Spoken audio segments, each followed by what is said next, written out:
So another common objection, Jenna, that we often hear to abortion is, what about when the mother's life is at risk? And this is kind of used as a defeater. It's saying, if abortion's wrong in these circumstances, isn't it always wrong? So what would you say to somebody who presents that objection to counter, the pro-life position? Right. And I think that a lot of times pro-choice advocates want to say that pro-lifers don't value the life of the mother. They only value the life of the child, and that couldn't be further from the truth. We value life from conception all the way until death.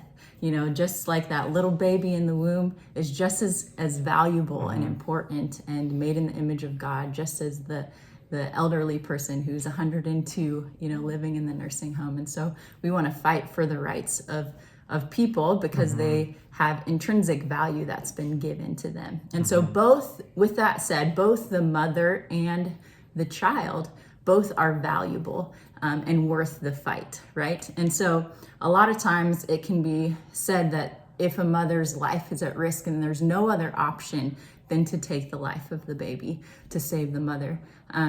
But at least ethically, there are other ways to do things to fight both for the mother and for the child. That when a doctor is going in to try to save the life of the mother, his intentions are not to destroy the life of the child.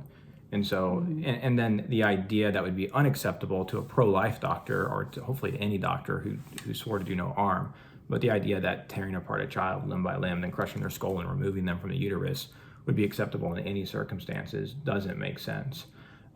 But if in the process of going to save the mom, because there's a non-viable pregnancy, they're always, not a non-viable human, there's a difference there, but where there's a non-viable pregnancy and it's causing harm to the mother, and the doctor goes in with the intent to save the mother's life, like that's a different thing that's going on there. He's not going in there to murder somebody. He's going in to save a life. Right. So that's fundamentally different.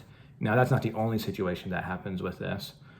There's other complications too, but the principle at work here is life, right? That each one is valued as a individual human life.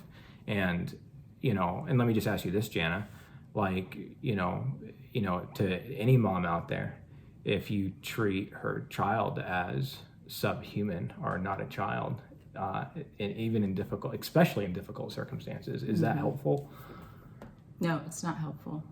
And I would say, even as a mother, you would give your very life, for any of your children on the outside, who are 2 or 1 or 15.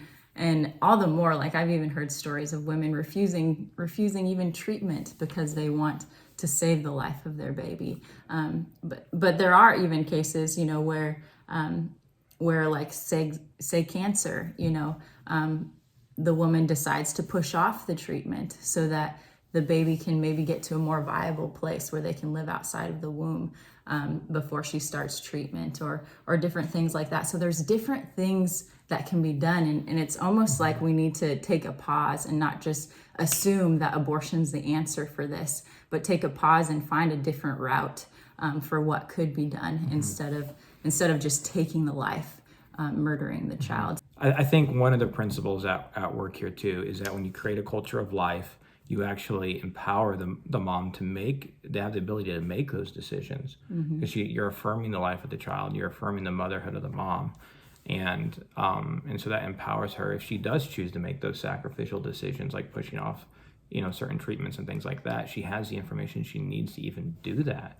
And we should hold women like that in high regard and as virtuous, But the idea that we would justify the barbaric practices of abortion because there's doctors that try to save the lives of a woman in a difficult situation makes no sense at all.